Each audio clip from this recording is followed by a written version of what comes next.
Hoje a gente lê o Pai Nosso ou o Fonte Verde? O nosso. Boa noite a todos. Boa noite. Prazer estarmos juntos. Vamos começar mais uma palestra, mais um momento do encontro feliz entre nós. Então, a gente vai ler Pão Nosso, né? Chico Xavier pelo Espírito Emmanuel.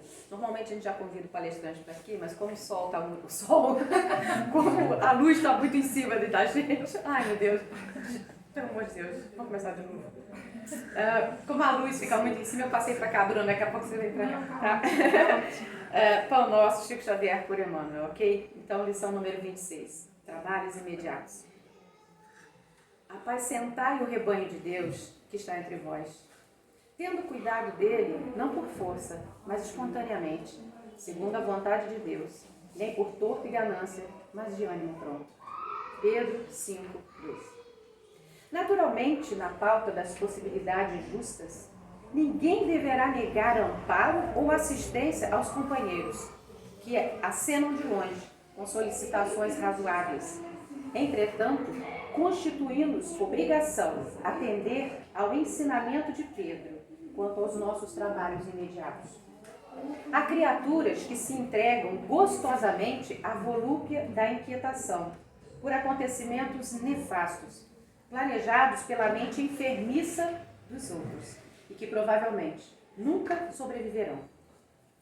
Perdem longo tempo receitando fórmulas de ação ou desferindo lamentos inúteis.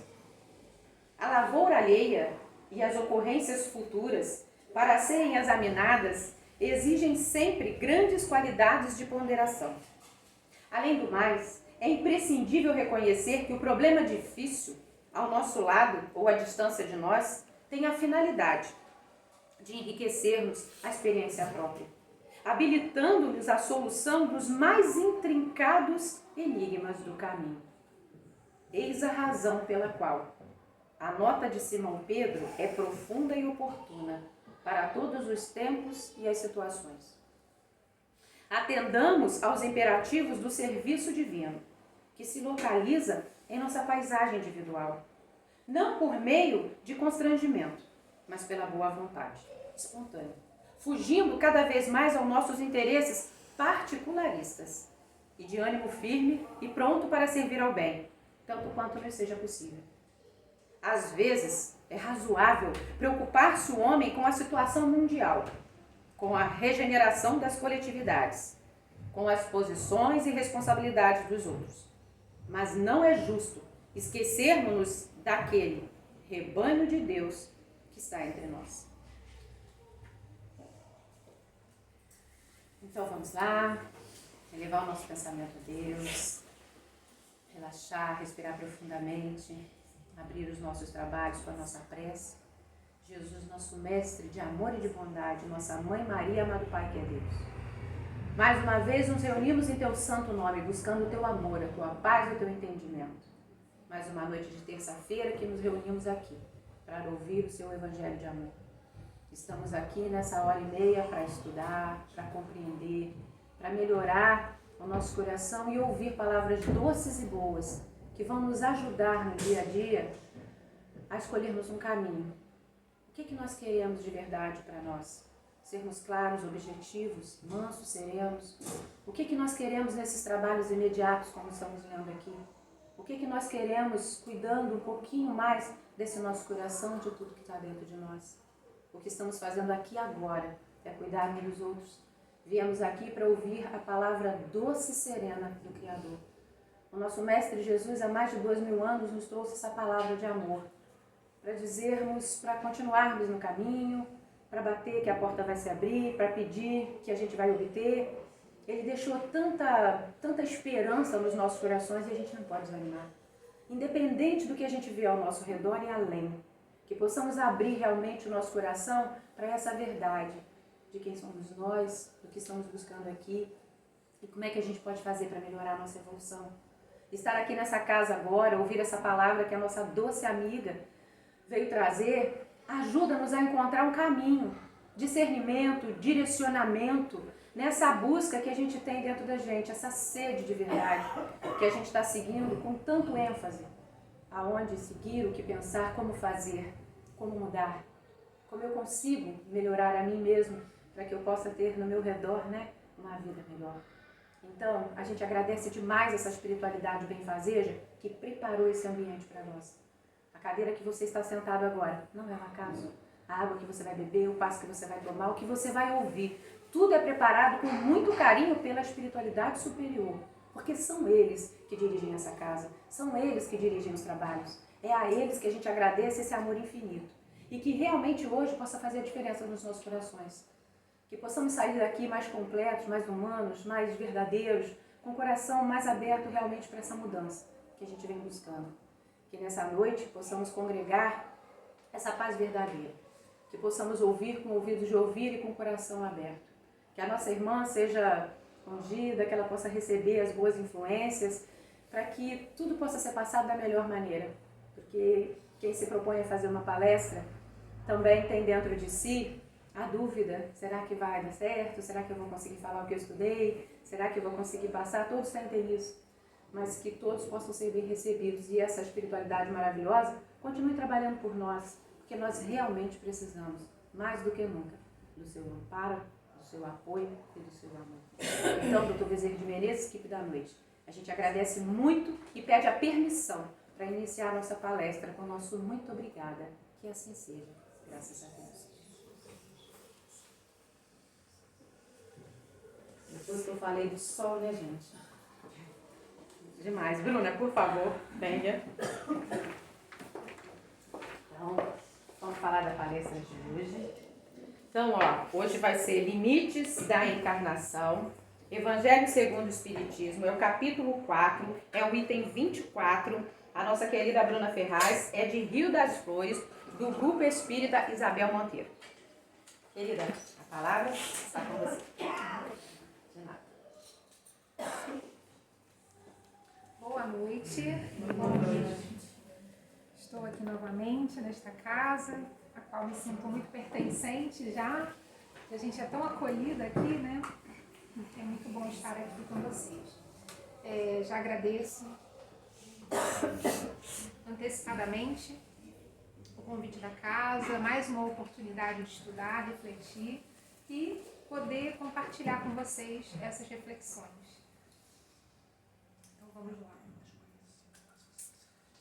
Os limites da encarnação é o que a gente vai trabalhar e refletir. E eu não sei vocês, mas para mim, toda vez, todos aí atrás me ouvem bem? Que é um tema, principalmente do Evangelho, que eu olho, aí eu começo a montar, né, a palestra, pedindo inspiração, e aí conforme eu vou lendo, eu vou falando assim, gente, mas isso aqui já é algo tão óbvio, né? Porque acho que todo mundo que está aqui já conhece o Evangelho, todas as passagens do Evangelho, e eu fico tentando buscar coisas que sejam diferentes para que a gente consiga ter algo a mais, né, desse entendimento. Mas aí no final, quando eu termino o trabalho, eu chego à conclusão de que é esse óbvio que a gente precisa. Porque se a gente já tivesse dominado, né, tudo isso que está aqui, mesmo sabendo, e aí o saber, no final das contas, é muito diferente de sentir, né, é muito diferente de agir. Então a gente precisa ainda bater naquela mesma tecla para ver se aquilo consegue realmente internalizar e a gente realmente conseguir colocar em prática e exercitar. Então, eu acho muito difícil, mas é aquele difícil que a gente persiste, que a gente fala, não, é esse caminho que eu quero.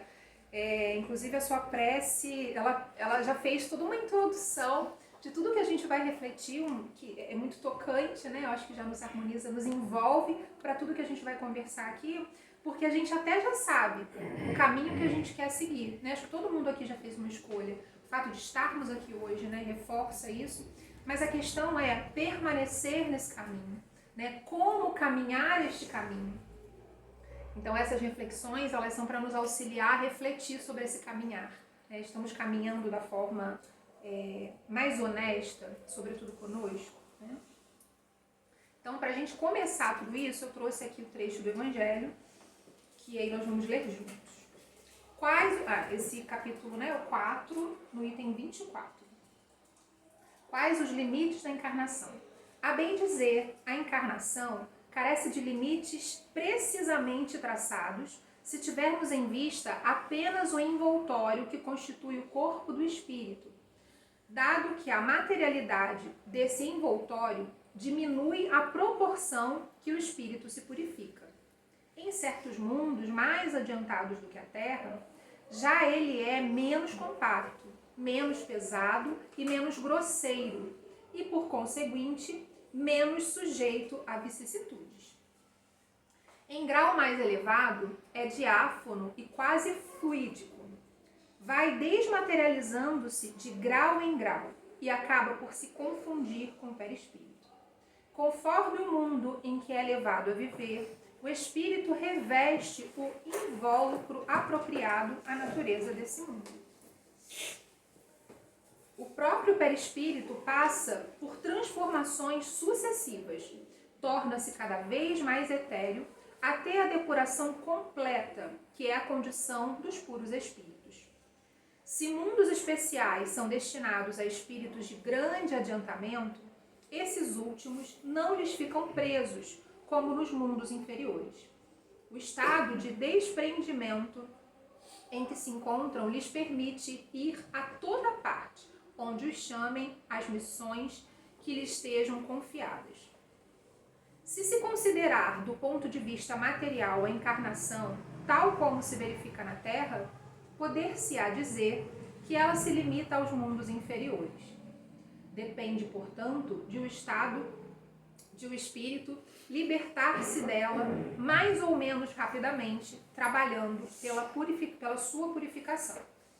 Deve também considerar-se que no estado de desencarnado, isto é, no intervalo das existências corporais, a situação dos espíritos guarda relação com a natureza do mundo a que se liga o grau do seu adiantamento. Assim, na erraticidade, é ele mais ou menos ditoso, livre e esclarecido, conforme está mais ou menos desmaterializado. São Luís, Paris, 1859.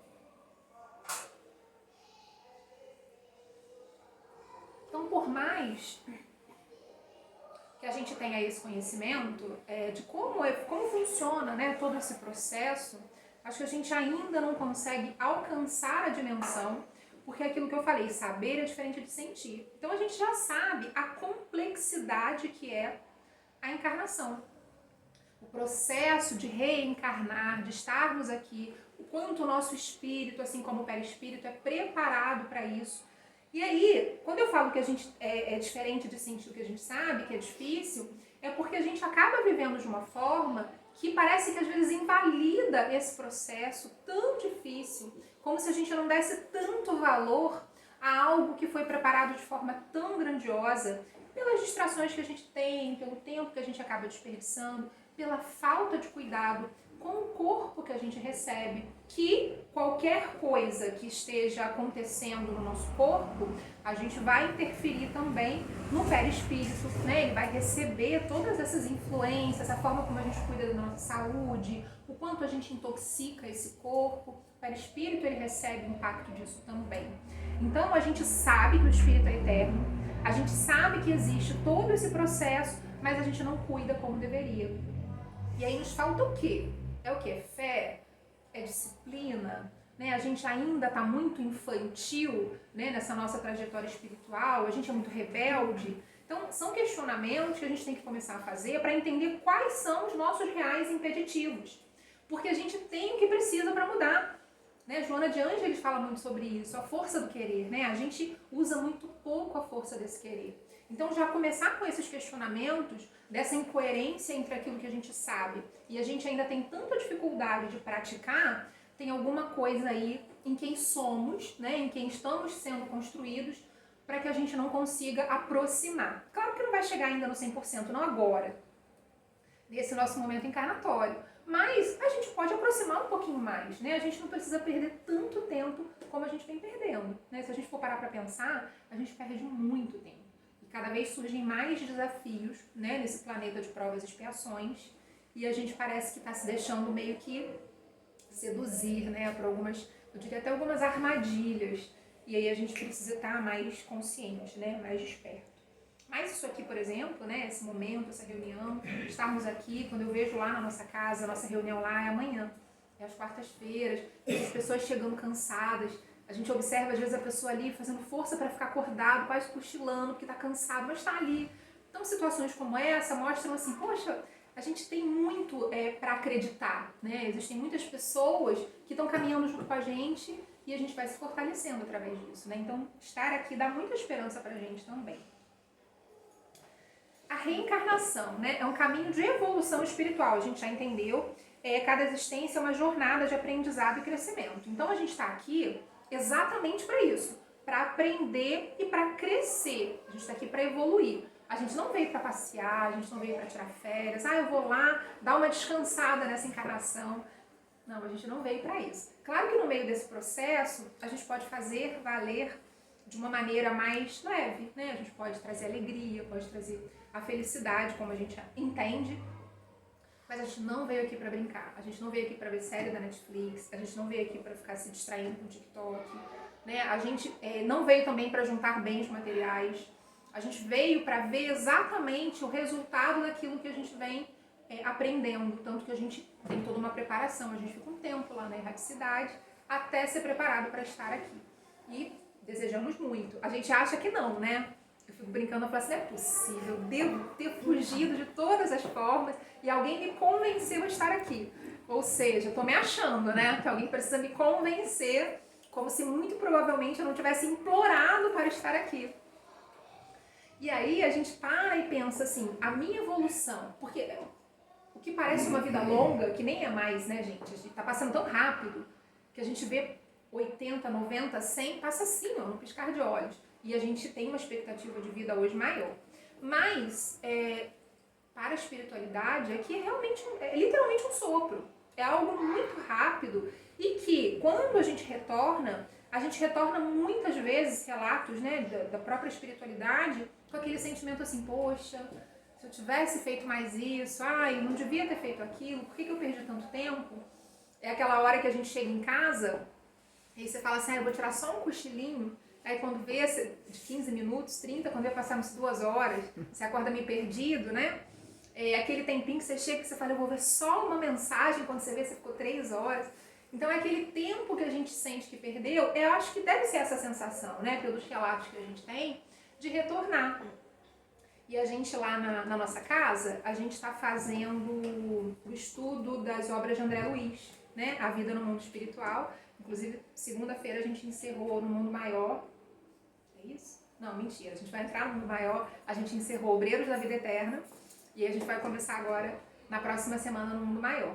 E aí a gente ficou observando uma coisa muito importante que a gente não pode esquecer. Que quando a gente retorna do jeitinho que a gente estava. Exatamente com as emoções que nós estamos aqui, o aprendizado que a gente teve. Naquele momento você retorna. Que dá uma impressão que vai ser tudo mais fácil, que eu vou ampliar minha consciência. Depende. Se eu não tiver com a consciência ampliada aqui, eu vou retornar com essa mesma limitação, né? Inclusive com as minhas distrações, com o apego. Se eu sou muito apegada à matéria, eu vou ficar aprisionada a isso e às vezes sem nem ter consciência. Porque o fato de sermos espíritas e termos esse conhecimento não vai nos garantir, né? Não vai validar pra gente que lá a gente vai ter consciência de tudo. Se eu estou muito apegada a uma pessoa, a um relacionamento, a uma casa, aos meus bens, eu vou passar aperto, né? Quando eu retornar. Então a medida é sempre a medida do equilíbrio. Eu estou preparando o meu retorno, não que queiramos voltar com... Ninguém tem pressa, né? De retornar. Mas eu estou em paralelo a tudo que eu faço. Eu estou me preparando para retornar para a minha verdadeira vida, porque a gente às vezes se apega tanto à vida, entendam, gente, não é que não devamos dar valor, tá? A gente tem que dar muito valor à vida que a gente tem aqui. Mas a questão aqui é só uma experiência. Então a gente precisa dar valor e viver intensamente essa experiência, sem esquecer que vamos voltar. E aí eu volto com o quê? Se eu ficar focada nas coisas que eu conquisto aqui, eu vou voltar de mãos vazias, né? Porque o que eu conquisto aqui materialmente, eu não vou retornar. Mas e a minha moralidade? E o que eu conquisto moralmente? Isso sim eu posso levar. Então é tentar achar esse equilíbrio da gente ter 24 horas num dia. A gente quanto do nosso dia a gente dedica àquilo que é espiritual, aquilo que é da nossa essência. Eu dedico, sei, às terças-feiras quando eu vou ao centro. Eu dedico na minha manhã quando eu acordo e faço uma prece. Ou então à noite. Se a gente for parar para pensar, é desproporcional aquilo que a gente dedica. E aí pode ser assim, não quer dizer que você tem que ficar em prece o dia inteiro, mas que você vai estar sempre voltado para algo edificante. Em algum momento do dia, coloca uma música que vai te pacificar, que vai te ajudar a estar num estado mais meditativo, leia algo que seja bom, fale sobre algo positivo e bom com alguém. Tudo isso faz parte desse processo da gente trabalhar a nossa essência, né? Aquilo que está no espírito. Porque às vezes você fica conversando mais de hora com uma pessoa e o que é produtivo daquela conversa? Né? Não vou nem mencionar fofoca, vou nem mencionar isso, mas outras coisas que não tem muita função, ou você está falando de problema, de repente da sua dívida, problema no seu casamento, e aí você não falou uma coisinha boa, né? Você não deu uma notícia boa, não falou de uma coisa de esperança. Então significa que é isso que você está carregando em você, né? É isso que você está cultivando em você. Então são coisas que a gente precisa realmente estar atento, né? Orar e vigiar. É importante a gente estar sempre nesse processo. Cada existência possui duração, objetivos e limites necessários ao progresso do espírito, que é uma outra coisa que a gente também desconsidera. A gente vive como se não houvesse esse amanhã, né? Como se não houvesse uma finitude. E aí eu não quero dizer que a gente tenha que viver sem consciência, pelo contrário. É para pensar assim, tudo que eu tenho é hoje. Bruna, mas eu quero viver até 100. Não importa, tudo que eu tenho é hoje. Eu não tenho consciência se eu vou chegar daqui a 1 hora vivo. Pretendemos. Mas é aproveitar esse hoje da melhor forma possível. Fazendo tudo aquilo que você sabe que precisa fazer para se realizar. E isso vale estudar, isso vale ter boas conversas, isso vale fazer bons planos, né? Não perder tempo com pessimismo, com queixas, em cima de queixas, se você não está disposto a resolver. Então são pequenas ações, pequenas mudanças, que lá no final de uma semana, de um mês, de um ano, você vai falar assim, um ano, uma semana bem vivida, né? Mas é hoje, a gente não pode criar ilusão. A gente pode fazer planos para frente? Pode, deve, mas sem esquecer que a gente está aqui, agora, no presente. E é o que a gente menos vive. A gente está em todo o tempo, a gente está lá atrás, nas lembranças do passado, a gente está lá na frente, pensando nas férias que vão vir, na viagem que vai fazer, na conta que vai pagar, e o agora está indo embora. Está indo embora e a gente não está vivendo nele. Né? A gente não está deixando de dar atenção para alguém que precisa naquele momento, está deixando de se dar atenção que a gente realmente necessita. A encarnação não tem, pois, limites rigorosamente determinados. Ou seja, os limites, eles acontecem muito conforme, primeiro, a necessidade da nossa encarnação, daquele espírito, e muitas vezes também de acordo com o nosso desenvolvimento, nosso desempenho. A gente sabe que todo o planejamento que é feito, a gente cumpre muito pouco, né, daquilo que é planejado. A gente faz todo um plano e aí quando a gente chega aqui a gente se distrai, né? Como eu falei, com a materialidade, com a nossa invigilância, com a nossa imaturidade. E aí tem as relações com as pessoas que faz a gente bagunçar um pouquinho aquilo que a gente carrega dentro da gente. E aí a gente às vezes tem um plano de realizar determinadas situações de resgate, de conseguir reconciliação, e a gente acaba não conseguindo. E quando a gente tem um bom êxito, existem várias situações, né, de espíritos. A própria... Ai, gente, fugiu agora. A Ivone Pereira, né? Ela tinha um planejamento, aí por conta da missão... Claro que eu não estou nos comparando com Ivone Pereira, mas é só um exemplo de que pode haver uma mudança nesse processo, porque tudo que é para o bem, tudo que for positivo para o melhoramento não só da nossa encarnação, mas do coletivo, né? Às vezes, ter um tempo a mais vai ser importante para aquele coletivo, para o desenvolvimento que você teve, que nada é programado no sentido determinante, porque nós temos o nosso livre-arbítrio, né? Então existe uma programação, mas de acordo com as minhas ações, com as escolhas que eu faço, eu posso me desenvolver mais ou menos, né? Então é nesse sentido que esses limites não são rígidos, não é uma fórmula certa, é uma fórmula que vai depender do nosso esforço, né? Do quanto a gente quer estar ali, do quanto a gente faz por onde estar ali. E, obviamente, infelizmente, tem aqueles que abreviam essa encarnação de forma consciente e inconsciente, né? Existe o suicídio consciente e aquele inconsciente, infelizmente, isso acontece muito também. A gente tem um planejamento para viver até 70, 80 e por conta da nossa falta de cuidado com a saúde, com o nosso corpo, a gente acaba abreviando isso. E pelo suicídio também direto, né? O que significa limites da encarnação? O tempo de vida não é igual para todos. Cada espírito possui necessidades diferentes. A existência corporal atende a finalidades educativas e evolutivas. Fala assim, Bruna, tudo bem, a gente já sabe disso, que as pessoas são diferentes, têm necessidades diferentes. Se a gente sabe disso, por que a gente reclama, tão insatisfeito com muitas vezes a nossa condição? E por que a gente se compara tanto? Se a gente sabe que do jeitinho que a gente é como a gente precisa ser. Porque quando a gente não tem essa informação, esse conhecimento, tudo bem, faz sentido, né? Você fala assim, mas por quê? Que eu tenho essa altura, por que eu tenho essa cor de cabelo, essa cor da pele, por que eu sou desse jeito? E é tudo muito feito de uma forma muito organizada, né? Não existe erro nesse planejamento. Existe muitas vezes erro na nossa ação. Então, se eu entendo que cada um precisa ser de uma forma, por que eu fico tão insatisfeita com essas condições? Isso também é uma distração. O tempo que eu não estou me aceitando como eu sou, o tempo que eu estou questionando coisas que não são possíveis de mudar. Bruna, então você está dizendo que se eu quiser mudar alguma coisa na minha estética, por exemplo, se eu quiser melhorar, eu não posso? Pode e deve, porque se existem recursos para isso, é porque a gente pode usar, né? Com equilíbrio, com sabedoria, a gente pode usar. Mas sim que a gente perca tempo deixando de fazer aquilo que é necessário. Deixando de instruir, por exemplo, o espírito. O que adianta eu fazer uma plástica? O que adianta eu querer mudar o meu cabelo? Se eu, na verdade, eu não estou reformando o meu espírito, né? Se ele está lá engessado, se ele está lá preso em alguma coisa que, no final das contas, a gente vai deixar aqui, né? Essas vestes, a gente vai deixar aqui, né? A gente vai retornar sem isso. Então, investir tanto, ficar tão insatisfeito, as comparações que a gente faz, inclusive... a própria condição social, né? A gente sabe que tanto a pobreza quanto a riqueza são provas. E aí a gente pensa assim, mas eu queria ter a prova da riqueza. Por que veio para mim logo a prova da pobreza? Né? Eu acho que todo mundo, no fundo, acha que estaria pronto para lidar com a prova da riqueza. Quem aqui acha que estaria pronto para lidar com a prova da riqueza?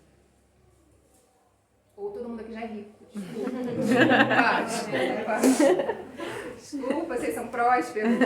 Porque a gente acha, e no fundo eu fico pensando assim, poxa, eu sou humilde. Aí já comecei errado, já comecei intitulando que eu sou humilde. Então assim, a gente vai criando conceitos, quando na verdade viver aquilo é muito diferente. E aí eu vou falar por experiência, não de ser rica, mas de lidar com pessoas que sim, tem uma situação financeira privilegiada, né? E quando eu falo privilegiada não quer dizer que não foi por conquista, né? Por conquista ou não, mas que não são felizes, Quantos e quantos pacientes com depressão, né? Tem muito dinheiro, tem gente que assim, vai me relatando as situações do dia a dia, que num primeiro momento você fala assim, como que essa pessoa não está valorizando isso, né? Essa facilidade que ela tem, às vezes a pessoa tem um luxo, sabe de quê? Essa palavra é pesada, né? Inveja, mas eu tenho um pouco de inveja, assim, de quem tem tempo. Pra mim, tempo é um luxo, né? Você poder ter tempo pra escolher o que você vai fazer no seu dia. Não você tá ali escravo do relógio, com tudo cronometrado. Eu ainda vivo muito escrava do relógio. É uma coisa que eu almejo mudar isso um dia, estou tentando me organizar. Mas é um luxo. E aí você vê que aquela pessoa não tá feliz, ela te relata a vida dela, aquilo que às vezes a gente fica almejando, ela tem e pra ela não significa nada. Então isso tudo que a gente entende que seriam provas mais fáceis, né? Igual a prova da beleza, né? Assim, eu quero essa prova, estou pronta, tipo, sua filha está pronta para a prova da beleza. E a gente não sabe o quanto é difícil. Aí você fala assim, Bruna, mas quão difícil é? Para qualquer um desses casos, né, da riqueza e da beleza, ou da inteligência suprema, as pessoas se aproximam muito por interesse, por aquilo que você aparenta, e não necessariamente por aquilo que você é. Aí você imagina, né? Eu lembro uma vez, tem muito tempo isso, um paciente que ele realmente tinha uma condição financeira muito boa, muito boa. E aí ele era uma pessoa extremamente solitária e desconfiado, que tinha passado por uma série de situações de decepções. E aí um dia eu falei com ele, por que ele tinha tanta dificuldade? Ele falou assim, você tem noção do que é você nunca saber se a pessoa está se aproximando de você porque ela quer alguma coisa de você, né? E ele era uma pessoa muito influente, então ainda tinha isso, além da questão financeira, ele tinha influência. Aí você não tem noção, eu durmo e acordo pensando nisso. Quando alguém se aproxima de mim e eu tô gostando dessa pessoa, eu fico pensando, eu posso me entregar? Eu posso realmente ter essa troca? Porque ele já teve muitas decepções. E até aquele momento da vida, que é o momento de 42 anos de idade dele, ele não conseguiu ter uma troca verdadeira, né? Foram sucessivas decepções. Agora imagina o que deve ser isso, né? A gente não imagina. Então, são situações que a gente às vezes compara, que a gente almeja, quando na verdade é até legal a gente sonhar, imaginar, supor alguma coisa, faz parte da nossa condição. Mas é perda de tempo, é pensar assim, tá, essa é a minha condição? É isso aqui que eu tenho? Então vamos embora. Vamos agir, deixa eu oferecer o melhor que eu posso com isso que eu tenho. Porque é disso que se trata, né? É fazer o melhor, oferecer o melhor com aquilo que a gente tem. Ah, mas eu não tenho muito, não importa. Você tem muito à medida que você oferece muito. Esse muito é pouco para o outro, mas é tudo que você tem. E isso faz toda a diferença, né?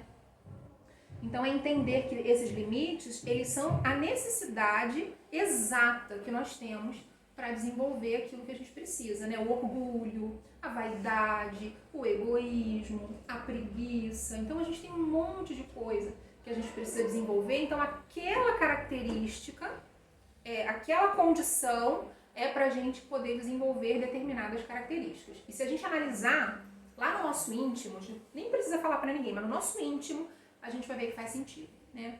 Faz sentido a gente estar nessa situação ou naquela, a gente passar por certas coisas. E, inclusive, muitas pessoas reclamam, né, de determinadas provas, não vou nem falar expiações, mas provas que passam e falam assim, não é possível, isso vive acontecendo comigo, dá tudo errado. E ela não para pensar qual a responsabilidade nela nisso, né? É igualzinho a prova da escola. Se você não estudar, não aprender, você vai repetir aquela prova, você vai repetir aquela série. Então, a gente vai ficar nesse ciclo. Então, quando alguma coisa se repete muito na sua vida, para e pensa. É algo que está em você que você não está dando conta. Não adianta ficar procurando fora, né? Essa é uma outra verdade que a gente não pode descartar.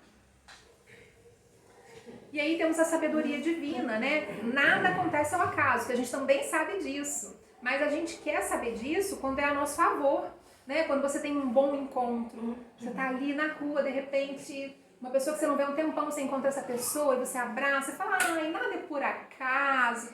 Eu tinha que passar por aqui para te ver, para te encontrar. Agora, se é uma pessoa que a gente não gosta, né? A gente acha que foi o quê? Foi azar. Nossa, como eu sou azarada, eu tinha que encontrar justo essa pessoa que é chata, essa pessoa que me deve, essa pessoa que eu não gosto, ou que eu devo, né? A gente não sabe. Aí a gente não quer saber que é o acaso. Então, nós temos, na verdade, nós assimilamos, né? Absorvemos verdades e conceitos que nos são convenientes. Aquilo que não nos convém, a gente distorce, a gente ignora, a gente finge que não está vendo, que aí não é o acaso, não. É alguma coisa que deu errado mesmo.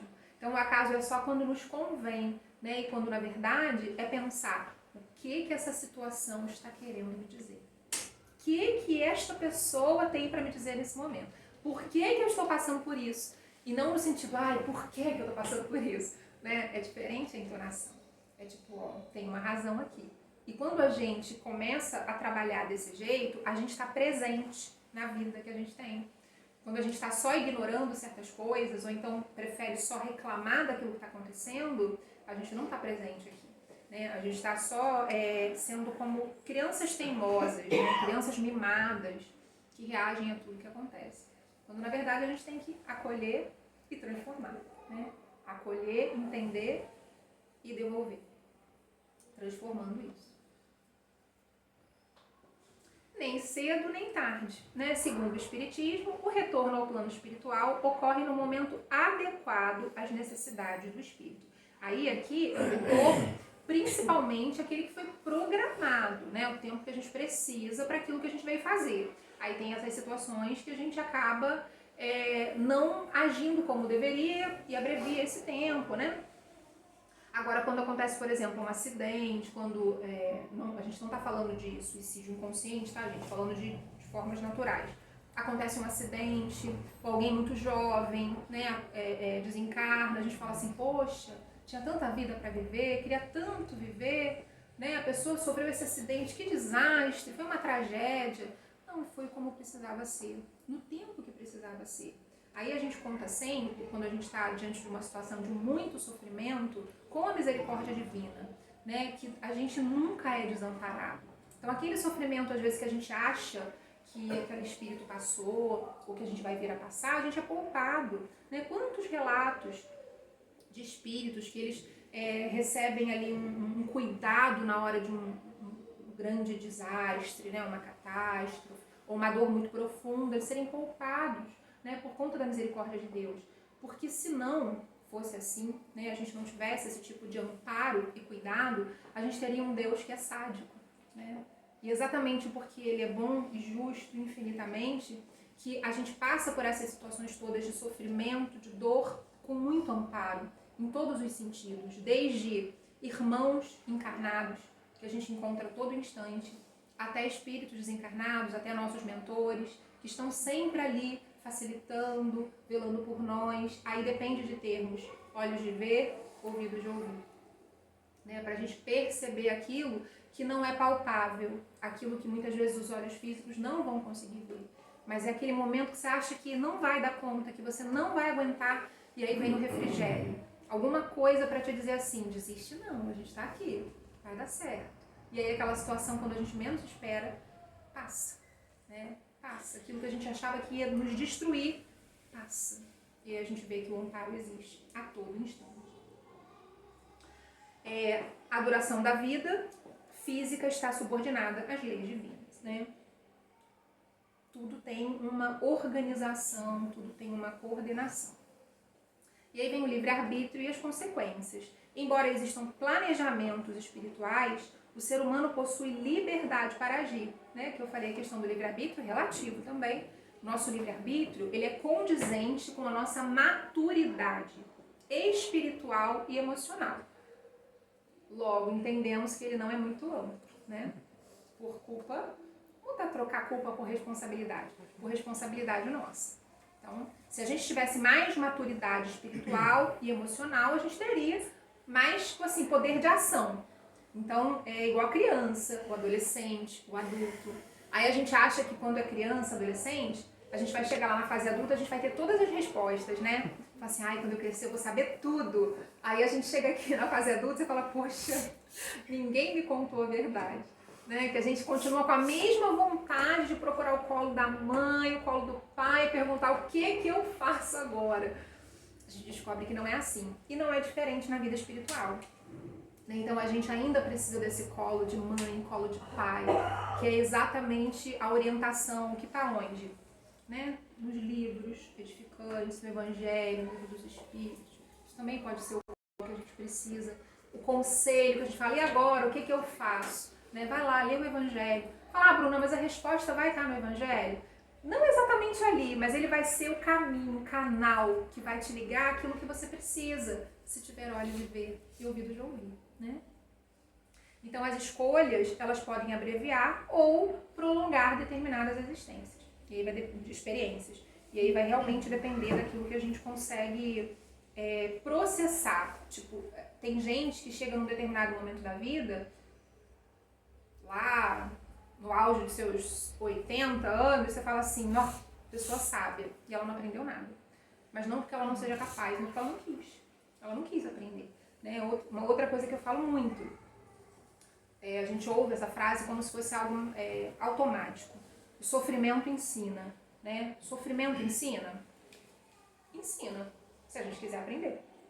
Então isso vai depender muito da disposição que a gente tem. Porque o sofrimento pelo sofrimento, que é uma outra coisa, eu acho que eu já falei isso aqui algumas vezes, eu falo sempre.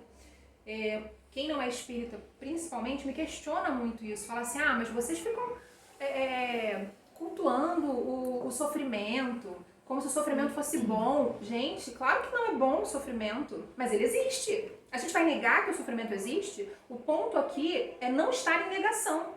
Então o sofrimento, ele é real e ele tanto existe que é muitas vezes provocado por nós. Então, se ele existe, eu estou constatando, eu não estou em negação, não é criação da minha cabeça, às vezes é, mas não é invenção que ele de fato existe, eu preciso fazer algo com ele. Ele não pode só existir, só me gerar dor. Então, ele vai me gerar aprendizado, se eu quiser. Só que muitos de nós, antes de aprender, a gente se debate, a gente perde tempo, a gente sofre, além do que devia, porque se revolta. Ah, Bruna, você está dizendo que eu tenho que ficar feliz com uma situação ruim? Não, eu tenho que pensar, eu quero sair dela o mais rápido possível. Então, deixa eu ver o que ela tem para me dizer, como tudo na nossa vida. Então, não adianta a gente negar, não adianta a gente fingir que ele não está aqui e que a gente vai chegar num momento da vida que não vai ter mais sofrimento. Somos imperfeitos. Pela nossa própria imperfeição, a gente sabe que a gente vai ter sofrimento na nossa vida. Então, já que ele existe, já que ele é inerente à minha condição, eu preciso fazer bom uso dele. Senão vai ser em vão. E como a gente já sabe que nada é em vão, que tudo tem um propósito e nada é por acaso, então esse sofrimento tem uma função na minha vida. Não é muito diferente da gente cultuar o sofrimento? Não é um conceito muito diferente? Então é isso que muitas pessoas não entendem quando você vê, né, só o que está por cima, só o superficial. Então a gente precisa entender que a forma como a gente lida com as situações, inclusive as boas, porque a gente acha também que é fácil aprender com o que é bom, mas não é não. Porque o bom, ele vai nos anestesiando. E aí ele nos ilude. Quando você está numa fase boa, você esquece muita coisa que você deveria fazer, porque você está iludido. Tipo, agora eu tô por cima. Agora eu tô bem. E aí você esquece de agradecer, você esquece até de ter empatia, porque você está tão bem que você esquece que existe dor ao seu redor. Você pode até se tornar uma pessoa mais egoísta. Então, mas é regra? Não. Depende do que você vai escolher. Depende de como você vai se posicionar. Se eu for vigilante, né, se eu estiver em constante vigilância, eu vou estar feliz e ainda assim eu vou manter o meu olhar empático. Até porque a gente não tem como ser feliz aqui na Terra. Assim, feliz que eu digo plenamente, né? A gente tem uma felicidade relativa. Porque tá tudo bem na minha vida, tá tudo ótimo, eu tô com saúde, minhas contas estão pagas, eu tô realizada profissionalmente. Aí eu olho pro lado e tem uma pessoa sofrendo. Como? Não tem como. Se eu ficar indiferente ao sofrimento do outro, então eu também não entendi nada. Não entendi nada. Então essa felicidade plena a gente não vai ter. Mas eu vou me alimentar com as compensações dos momentos alegres, das conquistas, dos momentos felizes. Essa é a nossa compensação. É o respiro diante do problema, da preocupação, do conflito, de todas essas imperfeições que a gente carrega. Então existe sempre algo para a gente poder ter esse refrigério, né? Ter esse momento de alívio. E aí as provas e expiações, que são também, na verdade, não é que seja o objetivo da encarnação. O objetivo da encarnação é a gente realmente evoluir, é a gente crescer. Mas é através delas, das provas e expiações. Né? Porque a gente precisa passar por situações para ver como que a gente vai sair através de tudo aquilo que a gente entendeu até aqui. Aí a gente pode pensar também assim, poxa, mas por que colocam provas e expiações pra gente? E aí, de novo, colocam ou nós criamos? Né? Pelas nossas escolhas, elas são de acordo com aquilo que a gente pode suportar. Que a gente que cria. Eu nunca vi ninguém criar nada que não possa dar conta. A gente pode até ficar meio perdido no primeiro momento com aquilo que a gente queria, mas a gente tem condição de dar conta. Então isso também é a notícia boa diante de uma prova, de uma expiação, porque é pra mim, ela é sob medida. As provas e expiações, elas são sob medida, porque é pra mim. Ou eu provoquei de alguma forma, né, direta ou indiretamente, ou eu despertei isso em alguém, enfim, é aquilo que eu tenho que passar.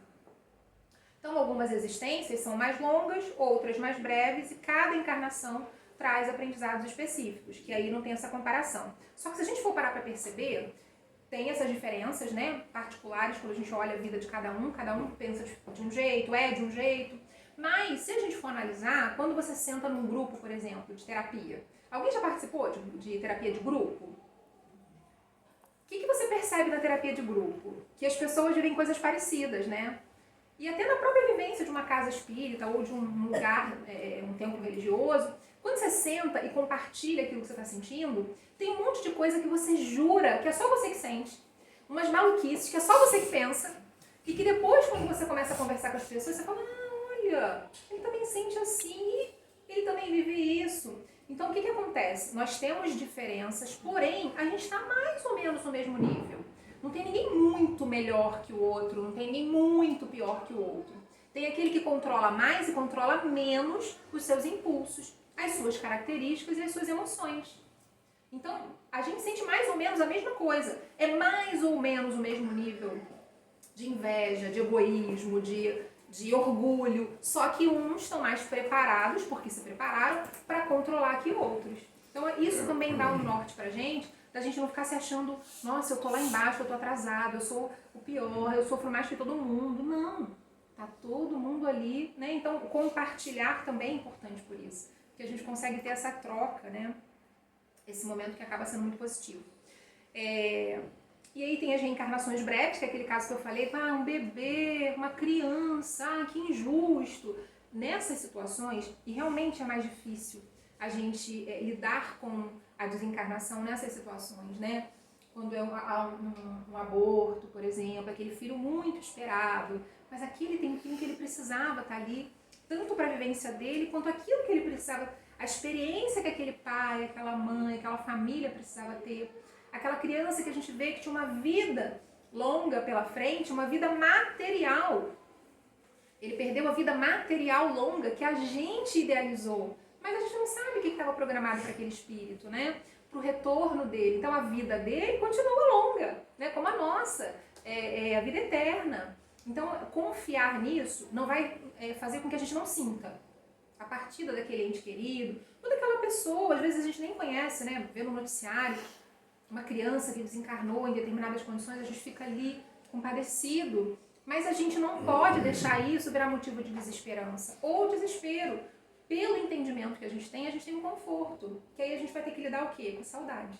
Né? Isso aí não tem jeito. É lá e cá. Eu vi uma reportagem essa semana, ou essa ou outra, que a própria mãe, ela foi tirar o carro da garagem e a criança estava atrás e ela bateu na criança e a criança veio desencarnar. Essa mãe, ela ficou tão desesperada, porque você veja bem, já tem um luto de perder uma criança de 2 anos. Ainda ela ser responsável. E ela a culpa. Como que você vê na sua visão, um caso tão triste desse? A gente acaba enxergando tudo dessa forma muito assim, a mãe, né? Morreu através da mãe que cometeu esse acidente, porque a gente acaba trazendo essas relações como se fosse um único vínculo que a gente fosse ter. Só que se você for parar para pensar pela visão espiritual, são todos espíritos irmãos. Então, assim, aquele mesmo espírito que desencarnou através do ato dessa mãe, que não foi provocado, né? Foi um acidente, e aquele outro que vai provocar o de um desconhecido, somos todos para a espiritualidade. Naquele momento, a configuração é mãe e filho. E talvez precisasse acontecer dessa forma para que eles vivessem essa experiência, entende? Mas é porque a gente dimensiona tudo de uma forma muito limitada, que é só relacionando as relações de parentalidade consanguíneas. Só que se a gente pensar no sentido de espírito, qualquer partida através de outro espírito, né, encarnado, vai ter o mesmo teor. Só que para a forma como a gente enxerga aqui, com essa limitação só do vínculo materno, por exemplo, paterno, de irmãos, acaba tendo um teor de sofrimento maior. Entendeu? Não sei se eu me fiz entender com a minha explicação. Então, assim, existe com certeza um propósito, até porque foi algo acidental, né? Não foi uma coisa pela escolha dela. Porque pode acontecer de, por exemplo, determinadas situações, homicídios. É por escolha, aquilo ali é o livre-arbítrio daquela pessoa tirar a vida da outra. Ainda que seja premeditado, que seja de forma passional, mas houve uma escolha, houve uma invigilância que gerou aquela escolha. Quando é através de um acidente, o olhar da espiritualidade vai ser outro, isso não vai ter esse peso de um homicídio, por exemplo, intencional. Então tudo isso, as situações, elas precisam ser contextualizadas. Ontem mesmo a gente estava falando lá no estudo, que a gente vê as várias formas de desencarnação, né? Esse no mundo maior, contando como é que cada um retornou e como ele chegou lá na condição e como que aquela equipe ajudava, a gente vê que é tudo muito particular. Existem as regras, existem as situações gerais e aquelas que vão ser aplicadas de maneira particular de acordo com o desenvolvimento de cada um. Então, tudo na espiritualidade vai ser visto de forma contextualizada. Vamos ver qual é essa situação. Essa mãe matou esse filho? Foi um acidente, né? Não foi provocado. E muito provavelmente ela lidar com esse sentimento é algo que ela precisava passar, que ela precisava vivenciar de alguma maneira, né? Algum tipo de resgate. Não, eu acho que a gente também não cabe ficar precisando qual é o motivo daquilo. Não nos cabe, mas alguma razão há, né? Para que aconteça. Cabe a gente chorar para essa exatamente, mãe, oferecer o nosso independente, amparo, né, para a espiritualidade toda, isso aí. apoiar ela, porque a culpa é muito grande, são duas culpas. Exatamente. Exato. Um dos grandes desafios que a gente tem nessa encarnação, na condição que a gente se encontra, é a gente se desligar um pouco desses laços da parentalidade, né, no sentido do apego, porque a gente vai retornar, e às vezes a gente retorna assim, nossa, eu tô louca para ver a minha mãe lá na espiritualidade, minha mãe já desencarnou, só que eu não sei como que eu vou retornar, a condição dela, né, se vai ter essa configuração, qual a necessidade dela, se ela já reencarnou, se ela já está num outro formato ali de vínculo. Então eu tenho que me ater ao vínculo da irmandade, né, da fraternidade. E isso é um grande desafio, porque a gente é muito apegado. A gente é muito apegado. Mas se a gente entender dessa forma, vai ficando cada vez mais fácil. É um exercício. Talvez, gente, o que a gente está vivendo aqui agora é para a gente exercitar na próxima. Outra coisa, eu acho que eu já me convenci disso, assim, né? Então, não tem essa cobrança excessiva, porque eu vou exercitar da melhor forma aqui para eu, na próxima, ter um desempenho melhor, né? Menos sofrido, menos desgastado. Então, mesmo uma existência curta possui profundo significado espiritual. Nada é ao acaso, né? Tudo tem um propósito. Nenhuma vida é inútil diante de Deus. Nenhuma. Em nenhum sentido. Nem aquela da gestação que estava lá 2 meses, né? Nem aquela de 80 anos e nem outras formas de vida que também vão além da humana. Então, nenhuma vida, falou em vida, não tem inutilidade. Sempre tem um propósito. A dor das despedidas, né? Tudo isso a gente experimenta numa encarnação. O Espiritismo consola ao ensinar que a morte não é o fim. Talvez seja um dos maiores atrativos de pessoas para o Espiritismo. Seja, né, como se entendendo espíritas, seja como simpatizantes, né, do Espiritismo. Quantas e quantas pessoas chegam à casa espírita por conta de buscar esse consolo, né? Muitos até atrás de uma carta consoladora, uma psicografia, mas é o que faz com que a gente tenha... Eu vejo muito sentido nisso, né? Já é difícil a separação, a gente cria esse vínculo, mas saber que a vida continua é como se fosse uma pessoa que está num outro país, que talvez você não vai rever nessa encarnação, mas você sabe que ela está lá, né? Você pode falar de alguma forma, e a gente pode, né? Falar pela nossa intuição, pelo nosso sentimento. Aí tem que crer, né? Os laços de amor continuam além da matéria, que é uma outra coisa que a gente também, que consola muita gente, né? O amor que você sente por aquele espírito que retornou, aquele espírito querido, seja o laço que for, ele te aquece, né? Ele te envolve, ele vai continuar, existe todo vínculo que você cria, isso vale para o bem e para o mal, que tem um vínculo de amor e também um vínculo de ódio. Então ele vai continuar por um tempo até aquilo se transformar e você superar. Mas todo sentimento criado entre, né, espíritos, 2 espíritos, por exemplo, ele vai permanecer, né? Isso aí é algo também que traz aí um sentimento bom, quando é, obviamente, algo bom. Visão espiritual da morte, né? Para a doutrina espírita, a morte é apenas a passagem do espírito para outra dimensão. Então, a gente, mesmo sabendo disso, a gente tem medo, né? Quem aqui não tem medo? E aí, quando eu falo medo, às vezes é aquele medo assim, ai, como é que será essa transição? Como é que eu vou chegar lá? A gente sabe que vai ter um amparo. E aí, como a gente vai chegar, vai depender do que a gente está fazendo aqui. Você está com medo de retornar numa condição ruim? Cuida do que você está fazendo agora. Cuida do teu pensamento. O que você está construindo diariamente? Você alimenta o quê no seu campo mental? A gente é literalmente o que a gente pensa. Então, todos os dias, eu me alimento de quê? Em todos os sentidos, né? Intelectual, moral e até físico também. É a condição que eu vou estar lá, o meu espírito, o meu perispírito. Então, a gente não tem que ter medo. Só que saber, como eu falei, não basta. É diferente de sentir, né? Da gente falar assim, eu quero retornar bem. Então, eu vou fazer todo o bem que eu posso aqui. A gente tem um quantitativo de bem, gente, que olha isso. Além da gente não conseguir corrigir alguns males que a gente carrega, a gente não usa todo o bem que a gente tem. A gente não usa, a gente retorna. É igual quando você vai... É difícil a gente voltar de uma viagem com dinheiro sobrando, né? A gente volta endividado. Mas suponhamos que a gente viajou com uma quantia de dinheiro e aí a gente não usou todo esse dinheiro lá, a gente volta. Aquele dinheiro que era para uso, né? Positivo. É mais ou menos o bem que a gente carrega. Por incrível que pareça, acreditem, a gente não usa todo o bem que a gente tem. Por preguiça, por orgulho, pelas mesmas questões das nossas imperfeições.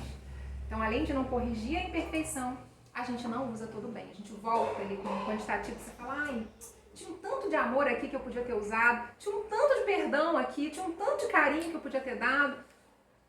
E aí você volta com aquilo ali, né, de forma até meio egoísta.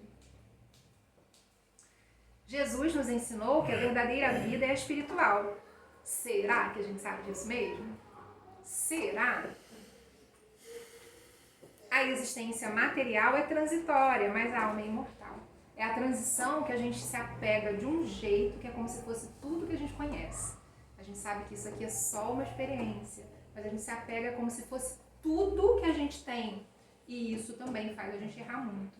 Porque exatamente coloca a gente nesse lugar de distração. Aí a gente entra em desequilíbrio, em ter que viver. A gente quer viver tudo de uma vez só, que é tudo que a gente tem, mas esse tudo que você quer viver, ele de fato vai ser bom? Ele de fato vai contribuir para aquilo que você precisa? Que é para a boa formação do seu espírito? Né? São esses questionamentos. A criança, ela quer tudo que ela vê, ela quer. E aí cabe ao adulto mais maduro falar assim, não, isso aqui você não precisa, não, isso aqui você já tem, não, isso daqui não vai ter nenhuma utilidade, isso aqui não é para sua idade. É o que a gente tem que fazer com as distrações que a gente encontra no mundo. Né? E aí vem a espiritualidade com sabedoria, com a literatura, com a prece, com os estudos que a gente faz, dizer pra gente, não, isso não é pra você, você não precisa mais disso, isso não é pra sua idade, né? E aí a gente acata ou não, depende da realmente maturidade que a gente está ali conquistando. Não devemos medir o valor da vida pela quantidade de anos, mas pela qualidade moral das experiências vividas. Eu lembro que eu já falei isso aqui em algum momento também. Maturidade é escolha. Então não adianta você falar assim, eu tenho tantos anos, então eu sou mais sábio que alguém, uma pessoa de 60 mais sábia que uma pessoa de 40, de 30. Não necessariamente, porque depende do que você escolheu aprender. Depende se você escolheu amadurecer. Então não é por aí que a gente vai medindo a vida. A gente tem essa ideia porque a pessoa que tem mais idade, ela viveu mais coisas, mais experiências. Mas às vezes aquela pessoa que viveu menos aproveitou muito mais. Então é outra coisa que também é relativa, né? E aí, coisas para a gente aplicar no nosso cotidiano, né? Para ajudar a gente nessa encarnação. Valorizar o presente, que é aquilo que eu falei do viver. A gente está lá atrás, está lá na frente, às vezes está em lugar nenhum, né? A gente fica aí meio que no limbo da vida, né? A gente não tem medo de planejar, tem medo de lembrar daquilo que fez para aprender. Aí você não está em lugar nenhum e também não está vivendo agora. Aproveitar as oportunidades de crescimento, quais são? Todas as vivências que a gente tem. Aquele problema que aconteceu que você não estava prevendo, aquela despesa que apareceu naquele mês e você não estava esperando, o carro que quebrou no meio do caminho, aquela pessoa que chegou e te insultou.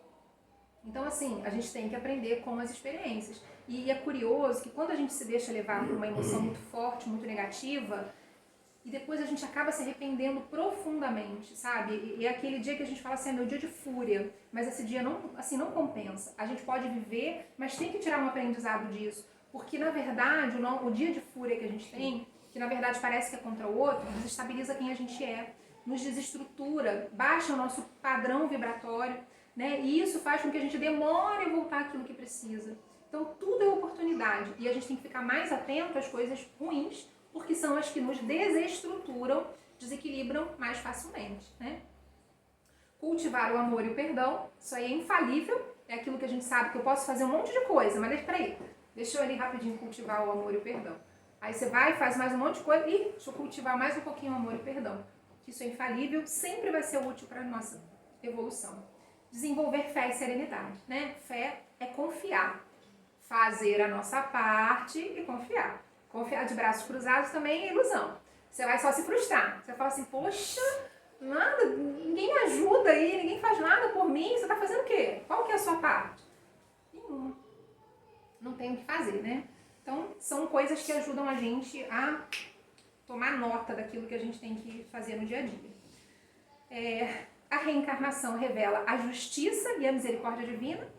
A gente sabe muito bem porquê, né? Não preciso nem me ater muito aqui, que é exatamente aquilo que a gente precisa, que numa condição infeliz, você vê aquela pessoa sofrendo, passando por doenças, pelas piores coisas, ali está a misericórdia, porque aquilo ali é reflexo de algo que ele provocou, que ele precisava passar de alguma forma, né? O que ele provocou a ele ou ao outro. Então, fica tranquilo, você errou nesse nível, a gente vai te dar uma chance, você vai retornar e vai poder reparar isso.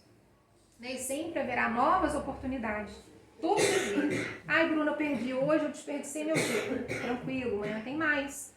Você vai continuar desperdiçando? Aí fica difícil. Mas se você hoje viu que você não deu conta, que você não está orgulhoso de você, que não fez do jeito que deveria, calma, tem amanhã. Mas e se eu não acordar vivo amanhã? Vai continuar tendo amanhã. Vai continuar tendo amanhã. Então sempre vai haver um amanhã. E essa mensagem de esperança, né? Nenhuma dor é eterna. Nenhuma experiência é perdida. E Deus conduz todos os espíritos ao progresso e à felicidade.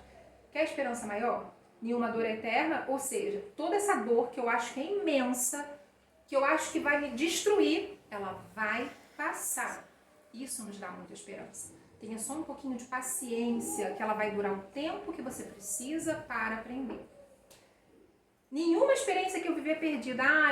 Poxa, investi dinheiro naquele negócio, não deu certo, perdi. Não, aquela experiência te trouxe muitos ensinamentos, inclusive sobre quem você é diante daquela situação. Né? E quando a gente aprende sobre a gente, eu posso ter aprendido sobre mais nada. Passei essa encarnação inteira, retornei, aí meu mentor olhou para mim e falou, e aí? Eu só aprendi sobre mim, não aprendi mais nada. E ele vai dizer, então você aprendeu tudo. Porque exatamente aprendendo sobre a gente que a gente consegue fazer qualquer coisa pelo outro.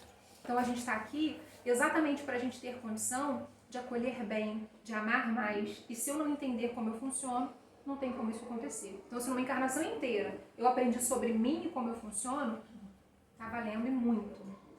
E Deus conduz os espíritos ao progresso e à felicidade. É a nossa destinação. Bruna, somos destinados à felicidade? Somos destinados à felicidade. Quer confiança maior? Quer esperança maior? Não importa o que está acontecendo. Esse mundo caótico. Calma. Estamos destinados à felicidade. Estamos indo para ela. Então, os limites da encarnação fazem parte da sabedoria divina. É a sabedoria divina. Não foi tirado da cabeça de nenhum mortal, de nenhum espírito malfazejo, de nenhum espírito inferior. É da sabedoria divina. Cada experiência possui propósito, aprendizado e valor diante de Deus. Né? Tudo para ele tem esse grande propósito. E a frase clássica, nascer, morrer, renascer ainda e progredir sempre, tal é a lei. Né? Essa é a lei. Enquanto a gente precisa estar aqui nessa encarnação, falando do planeta Terra, né? A gente encarna aqui nesse formato, a gente está nesse processo, retornaremos muitas vezes. Esperamos, mas esperar só não basta, né? Tem que fazer por onde, que a gente retorne numa condição de planeta já regenerado, mas a gente precisa fazer por onde, né? Merecer. O que predomina em nós? Ainda predomina o orgulho, egoísmo, que são as grandes chagas, né? Principais. É o que predomina na gente? Então, dificilmente a gente vai reencarnar num planeta regenerado. Mas, poxa, ninguém é bonzinho comigo? Não. Se eu não sou boazinha comigo, por que vão ser, né? É consequência, é afinidade. Então, eu preciso entender que é nascer, morrer, renascer ainda e progredir sempre. Progredir sempre. É a nossa destinação, tal qual é para a felicidade. Então, gente, eu espero muito, assim, de coração, ter podido trazer algo de positivo com o compartilhamento dessas reflexões, porque para mim isso é muito útil, por isso que eu sempre agradeço a oportunidade de cada trabalho, porque se não fosse isso, né, porque às vezes a gente, na correria do dia a dia, a gente relaxa e a gente não faz aquilo que precisa, estudar, né, então quando alguém me convida, né, eu vou fazer as palestras nas casas, as reflexões, eu sou obrigada a estudar e a reforçar, e isso é tão importante para mim, isso já me fez frear em tantas situações, né, tantos equívocos, Então eu agradeço profundamente e mais uma vez agradeço a casa por ter me dado essa oportunidade, né, de estudar mais, para o meu aproveitamento, para o meu auxílio e ter a bênção de poder compartilhar e ter vocês aqui com toda a paciência e carinho me ouvindo. Muito obrigada, que Deus nos abençoe e até breve, né? Espero estar aqui em breve novamente.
Imersos nessa ambiência, nessas vibrações salutares, benditas,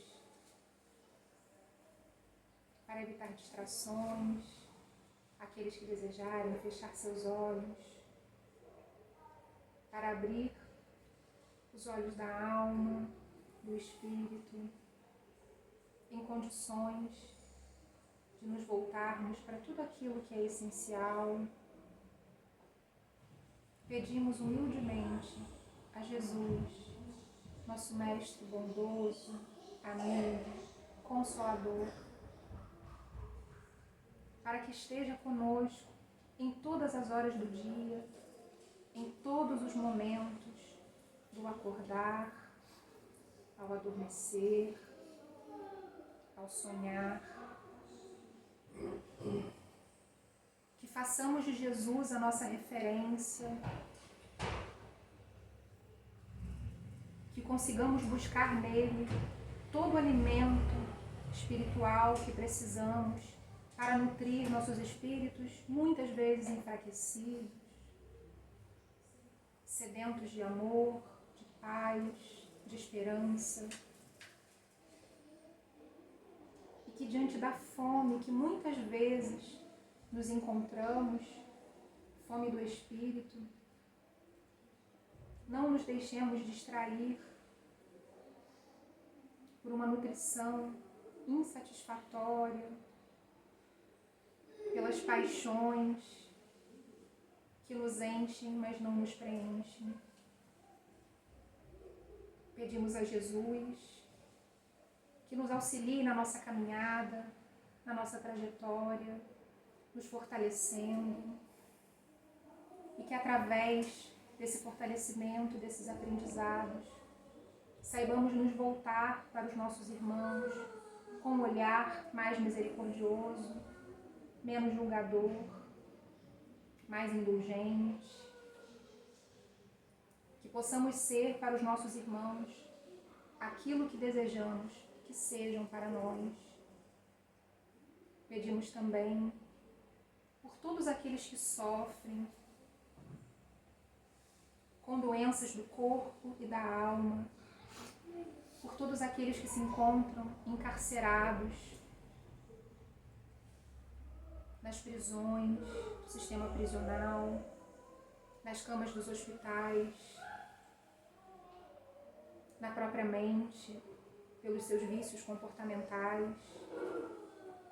Pedimos também por todos aqueles que no desespero abandonam a vida pelas portas do suicídio.